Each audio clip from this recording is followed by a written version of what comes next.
Hello, first year physical geography student, good morning.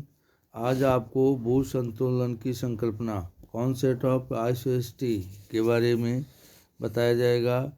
भूपटल पर विस्तृत विविध स्थल रूपों यथा पर्वत, पठार, मैदान आदि के आकार में अत्यधिक भिन्नता पाई जाती है, फिर भी भूपृष्ठ पर निश्चित संतुलन पाया जाता है।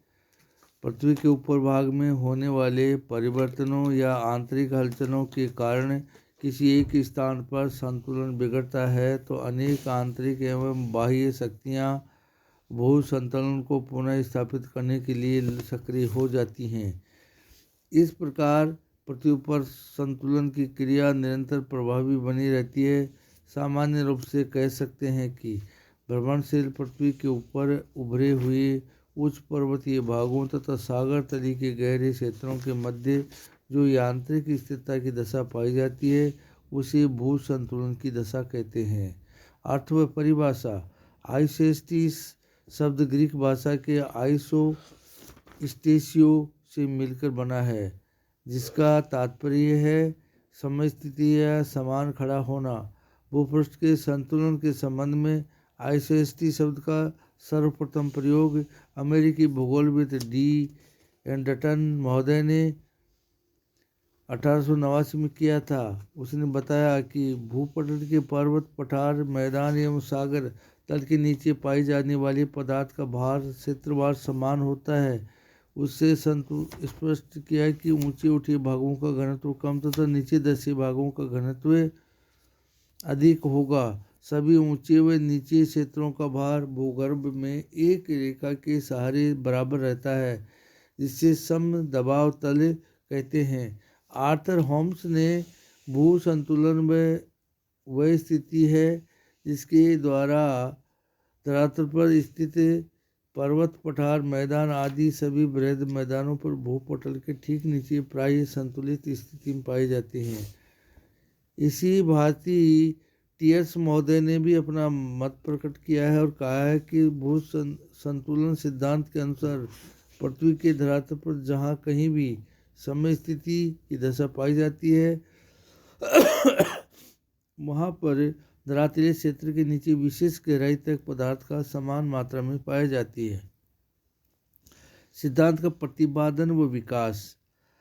19वीं सदी के पूर्व भू संतुलन की समस्या की कोई विद्वानों को ध्यान नहीं गया था। ये बात तो वैज्ञानिकों और सर्वेक्षकों के ध्यान में पर्वत, पठार व मैदानों के मध्य सर्वेक्षण में तुलनात्मक अक्षांश से स्थिति निर्धारित करते समय चौंकाने वाले परिणाम आने पर सामने आई है। फिर विशाल पर्वतों एवं गहरे महासागरों के मध्य भूपटल पर जो संतुलन बना रहता है उस पर इन विद्वानों का ध्यान गया। इसी से संतुलन के सिद्धांत का सूत्रपात हुआ। भारत में 1859 में सर जॉर्ज एवरेस्ट के निर्देश में गंगा के मैदान में भूगणितीय सर्वेक्षण विधि की सहायता से अक्षांश निर्धारित हेतु अनेक स्थानों की शुद्ध संदर्भ स्थिति ज्ञात की गई। उसके लिए चुने गए स्टेशनों में कल्याण एवं कल्याणपुरा भी थे। कल्याण हिमालय पर्वत से मात्र 66 किलोमीटर दूर था, जबकि कल्याणपुरा पठारी भाग की सीमा पर।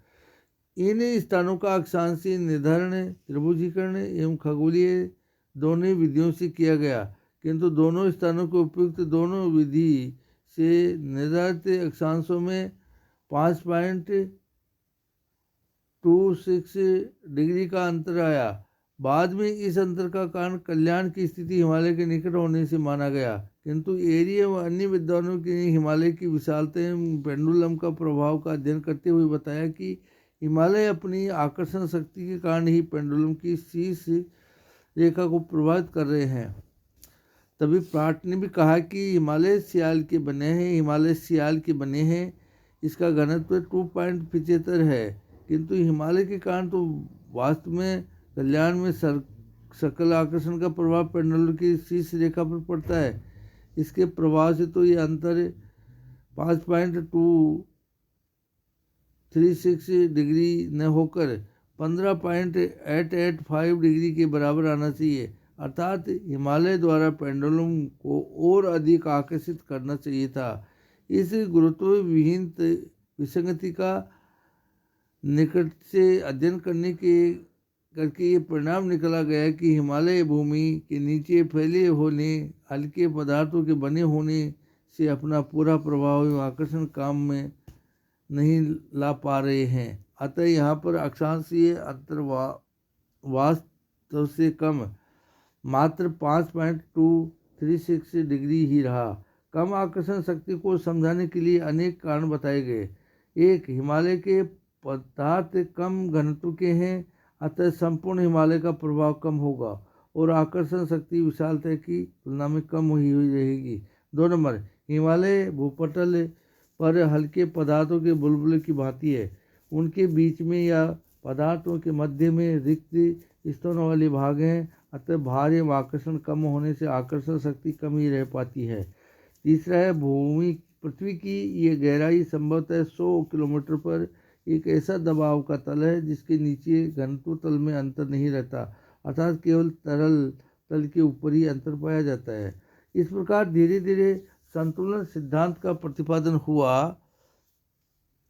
उस पर अनेक विद्वानों ने भिन्न भिन्न मत प्रकट किए, जिसके अंदर प्राट महोदय की संकल्पना सर्वप्रथम आई। प्राट के अनुसार ऊंचाई में घनत्व में उल्टा अनुपात होता है। ऊंचा स्तंभ का कम घनत्व, नीचा स्तंभ अधिक घनत्व, अर्थात ऊंचा स्तंभ कम घनत्व वाला होगा और नीचा स्तंभ अधिक घनत्व वाला होगा, इसलिए यह होगा सिमिलरिटी बनी रहेगी। अर्थात पर्वतों का घनत्व पठारों से कम, पठारों का मैदानों से कम तथा मैदानों का समुद्र तल से कम होता है। भूगर्भ में एक शक्तिपूर्ति तल होता है जिसके ऊपर स्थित विभिन्न स्थल रूपों के घनत्व में अंतर होता है, किंतु इसके नीचे घनत्व समान रहता है।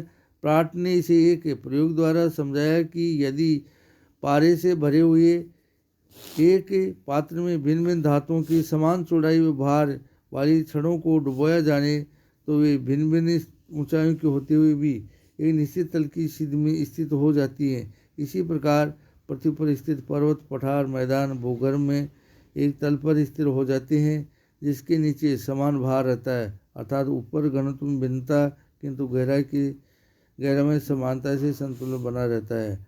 2 नंबर, एरी की संकल्पना। एरी ने सियाल की परत को सीमा में कुछ डूबकर तैरता हुआ माना। उसने बताया कि जिस प्रकार प्लावी हिमालय का अधिक भाग सदैव पानी में डूबा रहता है, फिर भी वो पानी में तैरता रहता है।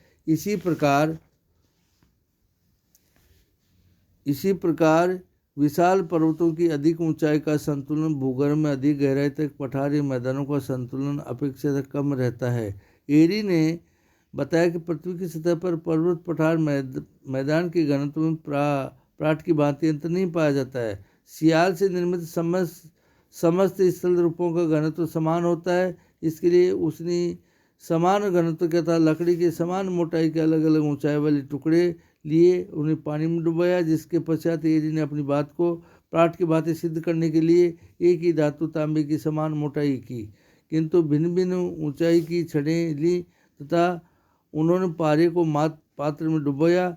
दोनों प्रयोग करने का ये उद्देश्य ये सिद्ध करता है कि भूपतल पर कोई भी भाग, चाहे वह हिमालय पर्वत या एंडीज पर्वत हो या गंगा के मैदान, अमेजन बेसिन हो, जिसे घनत्व में मोटे तौर पर समानता रहती है। भूपृष्ठ पर जो भाग जितना ऊंचा है वह उतना ही अधिक गहराई तक भूगर्भ में स्थलीय रूप से सीमा में डूबा हुआ है। इस प्रकार एरी प्राट से कुछ हटकर क्षतिपूर्ति तल पर रेखा के स्थान पर क्षतिपूर्ति क्षेत्र की बात कही। एरी ने हिमालय के निकट कल्याण में पाई आकर्षण संबंधी त्रुटि या विसंगति को भी समझाने का प्रयास किया। उसने बताया कि हिमालय का जो भाग ऊपर दिखाई देता है वही भाग आकर्षण शक्ति का प्रभाव डालता है, जबकि अधिकांश सीमा या आधा स्तर में डूबा भाग तो प्रभावहीन ही रहता है। इसी कारण पेंडुलम पर विशालता का प्रभाव नहीं पड़ सका है। उसने आर्किमिडीज जी के सिद्धांत को आर्किमिडीज के सिद्धांत को अपनाते हुए समझाया कि द्रव में डुबाई गई वस्तु अपने नीचे के द्रव्यमान को बराबर मात्रा में हटाती है, अर्थात समस्त महाद्वीपीय भाग एक से घनत्व की सेलों से निर्मित हैं, किंतु उसकी ऊंचाई में भिन्नता के अनुसार ही उसकी गहराई में भी भिन्नता पाई जाती है। एडी ने आगे चलकर यह भी स्वीकार किया कि अधिक घनत्व की चट्टानें कम घनत्व की चट्टानों की तुलना में अधिक आकर्षण शक्ति की सामर्थ्य रखती हैं। धन्यवाद।